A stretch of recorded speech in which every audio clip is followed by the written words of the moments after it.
For people living in one Kansas town, getting the mail just became another long-distance errand.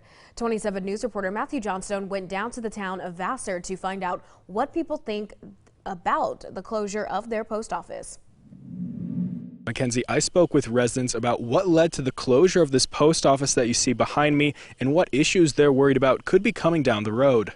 Plans to close this post office have been in the works for a while. The church owns the post office, and we have discussed this off and on for probably the last 6 or 7 years because of the condition of the building and what it would cost to keep the building up. The church finally decided that we just wasn't feasible for us to do it anymore. Residents will now have to make the drive to Linden to get their mail. While it's only 7 minutes out of the way, that can still be problematic for several people.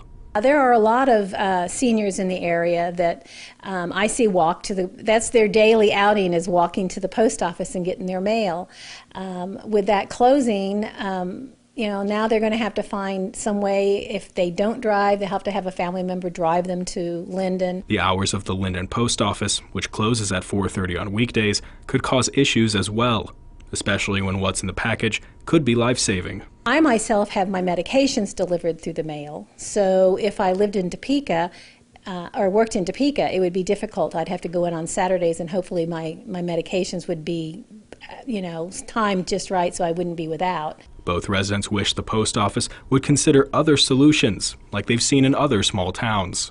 I would like to see the Postal Service stand up or step up, and there's a lot of little communities around here where they put them little portable type post office buildings in. I would like to see them do something like that in Vassar. I asked if we could be put on the rural route and put a mailbox out front, and they told us we couldn't, which doesn't make sense.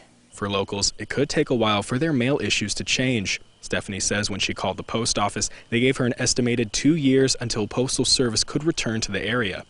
Working for you in Vassar, Matthew Johnstone, 27 News.